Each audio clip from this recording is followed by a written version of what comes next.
There is abundance in the universe, and we all have the ability to tap into our deepest dreams.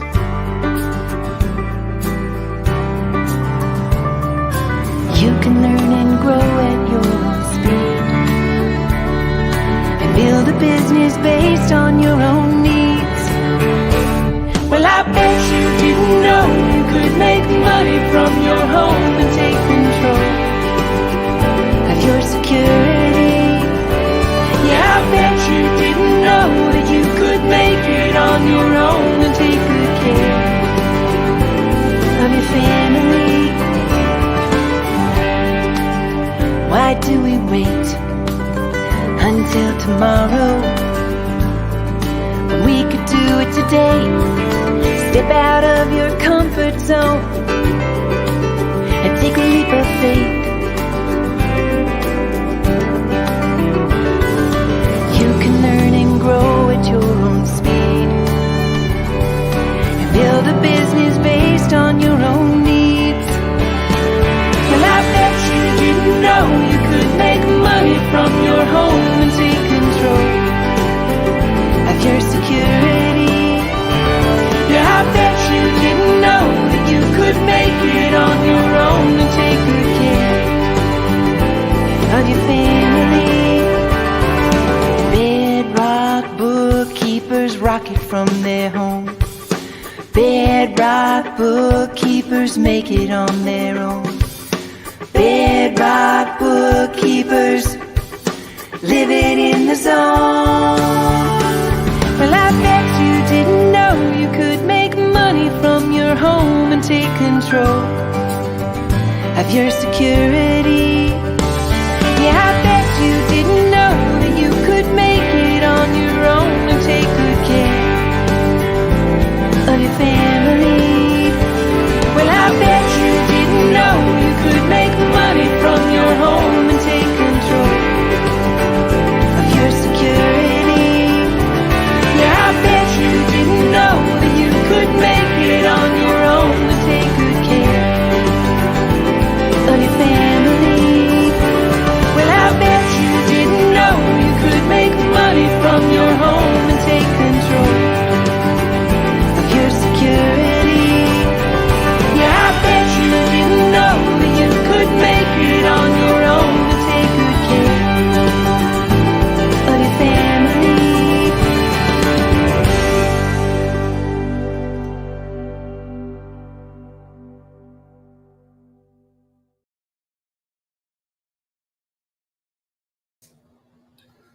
Hello, world, accounting professionals, entrepreneurs, and would-be potential accountants. Joe DeChara, CPA, coming to you live from downtown Metro Manila, Bonifacio Global City, BGC. That's right, folks. That's where I am right now. It's like living in a vacation land. Okay. Anyway, that's another story. If you don't know me, I am a CPA. I've been in this business over 40 years. I got my CPA license from the State Education Department of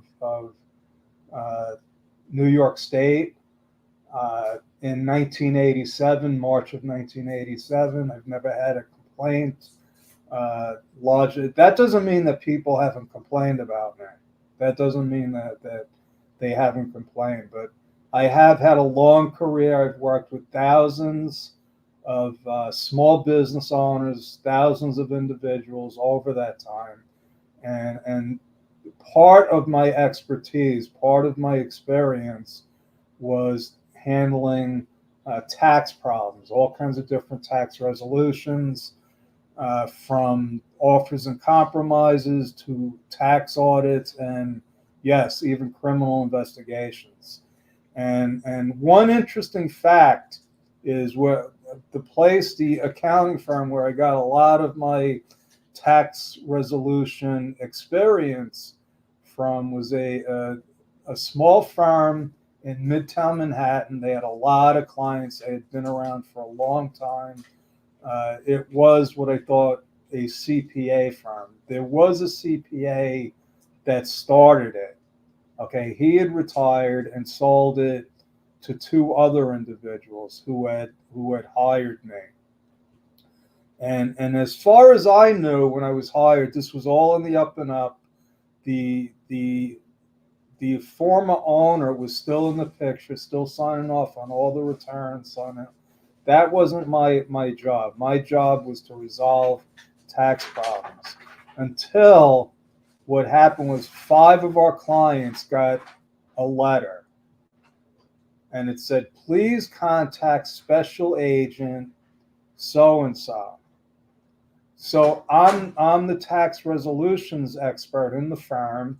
So I get the cases. All five of them come to me, and my job was to find out why are they getting this letter, because a lot of our clients got audited. A lot.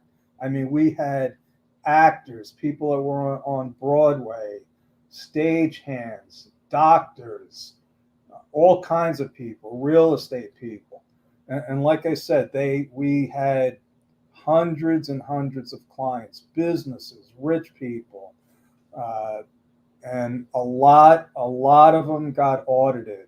Now, what was strange to me at the time, because I had worked at several other CPA firms before that, and pretty much none of the CPA clients got audited. Hardly. I mean, I can't even remember one time when one of the firm's clients got audited. But when I went to this firm, it was just like, why are all these people getting audited? And then when I saw how they were doing the returns, which was bizarre, it explained why all these people were getting audited. They didn't do it in a traditional way, let's say. They would take business expenses off of a W-2.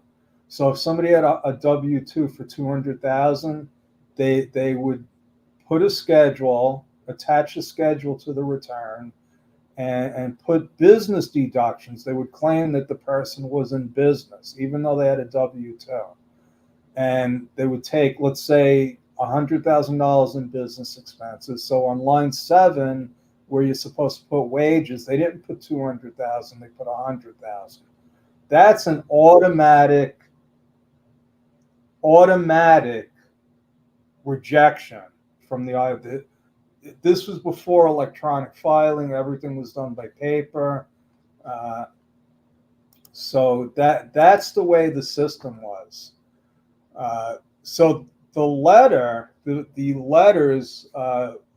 what my boss had one of the people do was actually go and visit them. And it turned out that the firm was under investigation by the FBI and the IRS. That was the start of the criminal investigation. I was the only individual that was not interviewed. Okay. At some point, I said, how come they're not interviewing me? And the truth was, they knew I had nothing to give them. I had only been there about 9 months, but they grilled all the other employees because they had no idea who was involved and who wasn't involved. They had one individual that used to go to the bank and cash checks, a lot of cash. The bank, I believe, got into trouble. They probably had money laundering. I don't know. But what I do know is that after I left, I was sleeping on my couch one night, and it was late at night, and the news came on, and it was the Justice Department. The woman was the head of the Eastern District of the Justice Department, and they announced one of the biggest tax frauds in recent history. It was like a $25 million scam that had been going on for about 30 years. And not only were they fraudulently preparing returns, what they would do, and they would get rich clients. Okay, they had set up a series of phony charities. They would have the client write out a check for, let's say, $30,000 as a charity.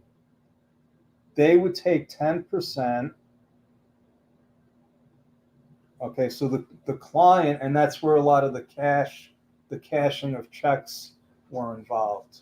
Okay, the client would get 27,000 in cash back, and the firm would, maybe it was 20%. I forget. I really didn't know because it was all gossip at that point, and that was a big case. I don't know how. I know that they went to trial, but I lost touch with pretty much all the people that I had worked with there. I had worked for another firm that was not to this extent. They were just the other firm I had worked at, and I had worked there for about 2 years, and I just learned that a lot of their clients were just creepy people, literally criminals. Okay, and I found out because one of the biggest clients that I had handled was in a magazine and listed as one of the most notorious slumlords in New York City. Okay, a couple of years ago, I had Googled his name, and he was in jail for landlord violations. Okay, so, and they had a lot of clients like this, and they were just doing a lot of illegal things. And one of the things that they were doing was having their employees sign the returns. So normally a partner signs the return. And I did some research. Now, I had just become a CPA at this point, and they had me signing returns, and I shouldn't have been. And so I did some research. I called the IRS, and I said, who is responsible for these returns? And they said, whoever signs the return. So what they were doing was shifting the preparer responsibility over to their employees. That alone should have got them in trouble. But as soon as I found out what was going on, I left there. So what I learned from all of this is there are criminal firms out there, literally. And I'm not talking about firms that do tax returns for criminals. I'm talking about firms that are actually criminals. And tonight, this is what I'm going to talk about. And I get this information, folks, directly from the IRS. Directly from the IRS. They have a criminal division. Okay. They don't only target criminals, they are looking for the accounting firms that are criminals. Okay. And they're out there, folks. So I get emails, I get what's going on in the IRS and their criminal investigations and who gets in trouble, and also something I'm going to bring up tonight that you might want to know about, which is what the IRS calls the dirty dozen. So there are shady tax return preparers, and it's always been an issue for the IRS, but they didn't have all the technological tools that they have today. Okay,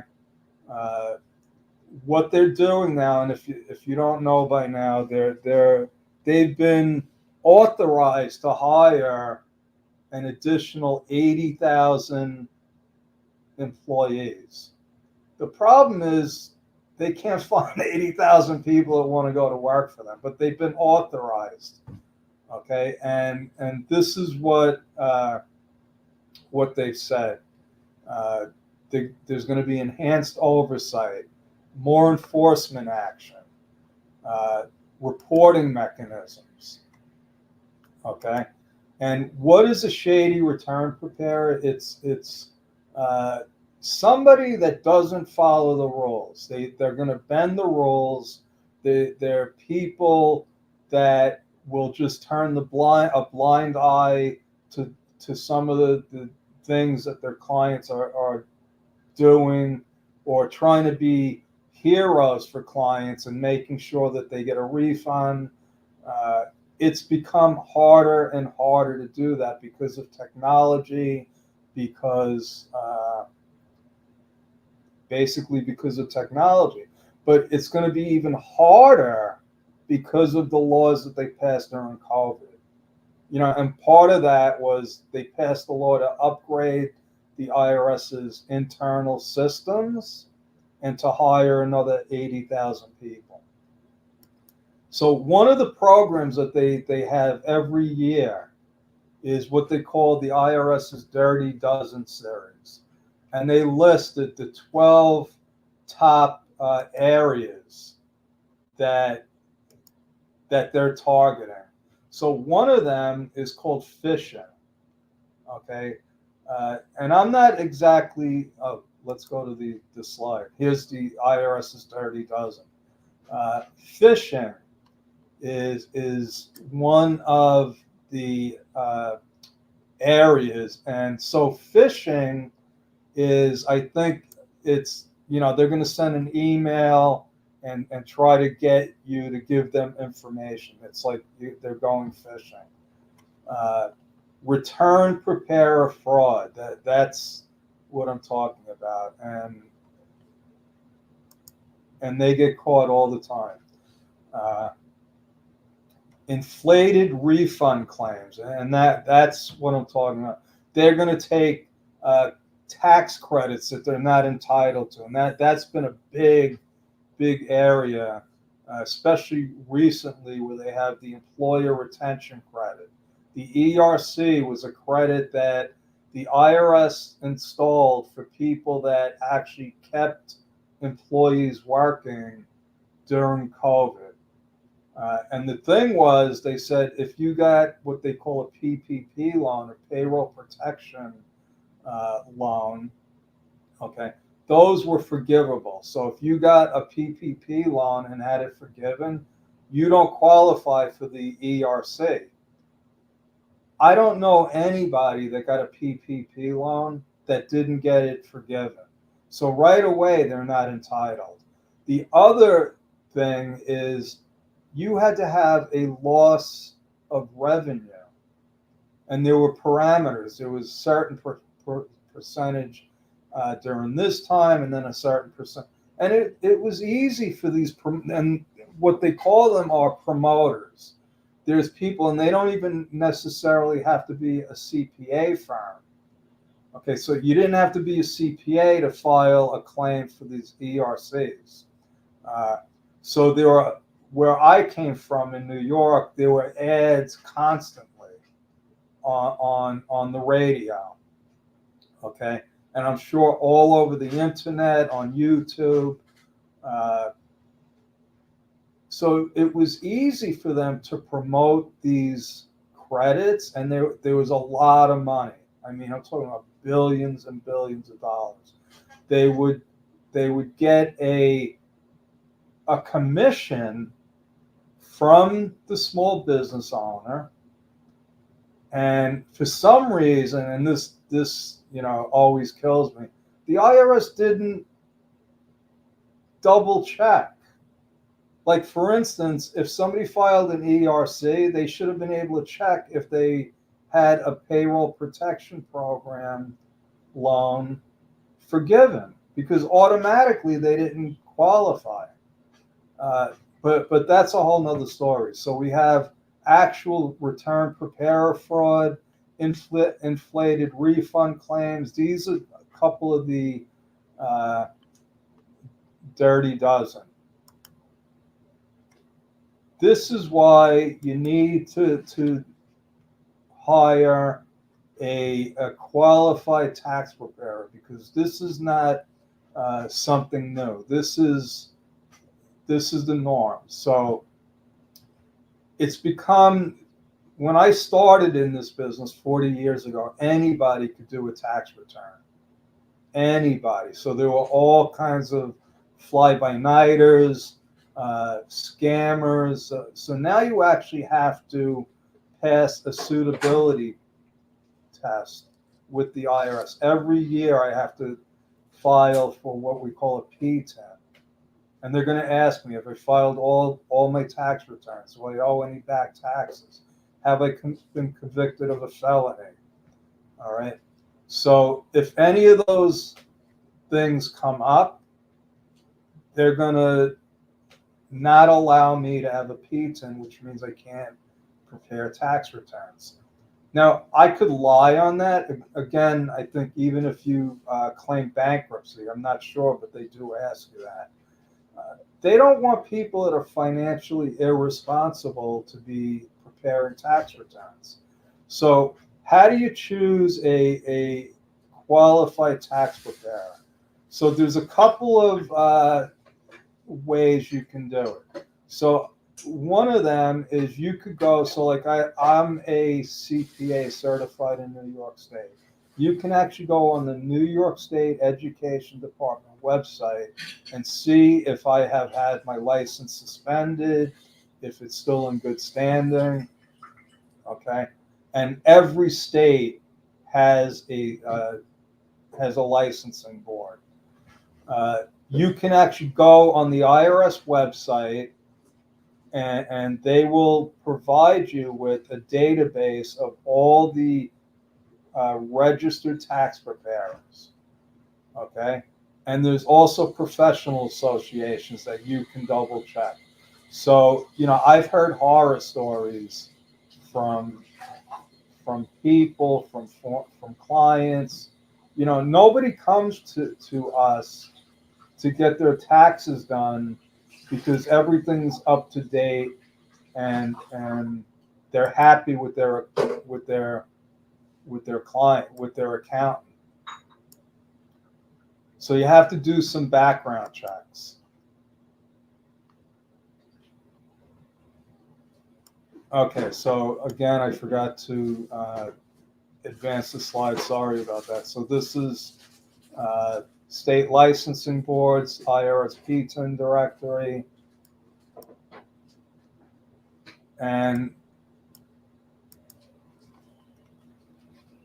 this is the blowback. This is what the government is doing to unscrupulous tax preparers. Number one, civil injunctions. They're going to take away all of their assets. They're going to bar them from the tax preparation business. And believe it or not, a lot of times these jokers don't even follow it. They'll still go out there, open up another business, another tax ID number. They slip through it. Eventually they get bagged. Okay. They get criminal convictions. So not only do they take their money and their assets, a lot of these people are going to jail. And we're going to go through some of these cases in the next couple of lives that we do. They're also conducting these public awareness campaigns like the Dirty Dozen. So here's one, and I'm pretty sure that we took out the people's names for legal purposes, but this was a Los Angeles tax attorney was charged with tax evasion and willful. Actually, I don't know if he was a tax attorney, but he was an attorney. Willful failure to pay taxes. Okay, he owed the IRS, let's see, close to $2 million for 4 years. Okay.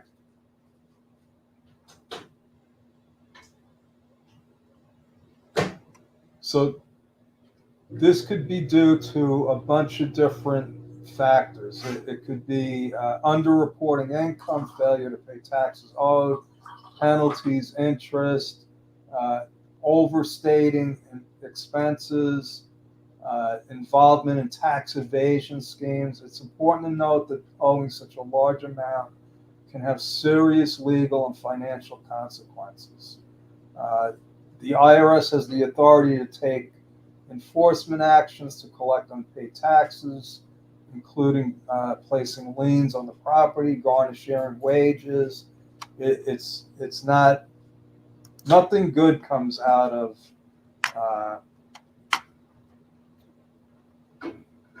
these actions. People get in trouble for hiding assets, putting assets in fictitious businesses. Okay, trying to hide assets over in other countries. Let's go to the next slide.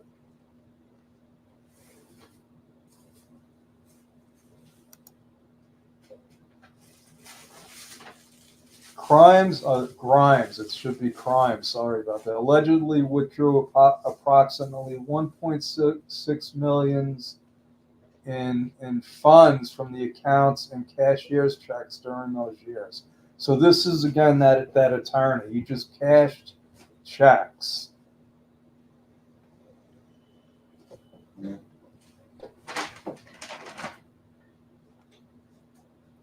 Next slide.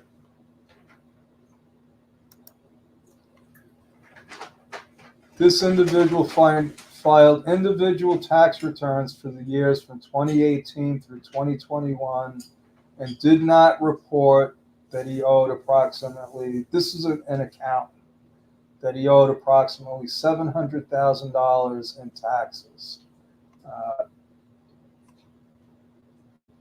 That's a lot of money to underreport, especially if you're an accountant. This situation cost the IRS over $2.4 million in taxes. Okay.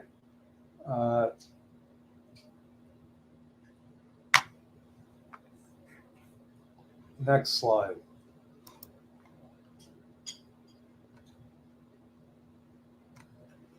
So here's another issue. That 2.4 million did not include the state of California. So if you've evaded federal income taxes, it gets reported to the state. So you also have to take into account the state liabilities.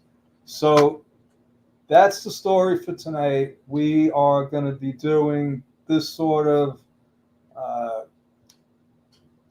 public service announcement 3 times a week, Monday, Wednesday, and Friday, 9 a.m. Eastern Time.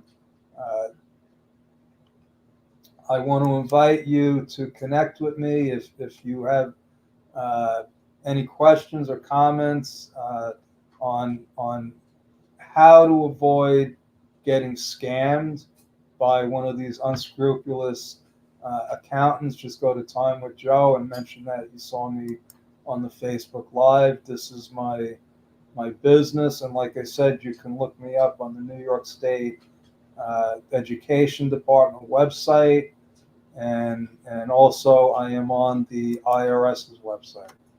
Thank you. God bless. Have a good night or a good day, and I will see you on Wednesday. Thank you.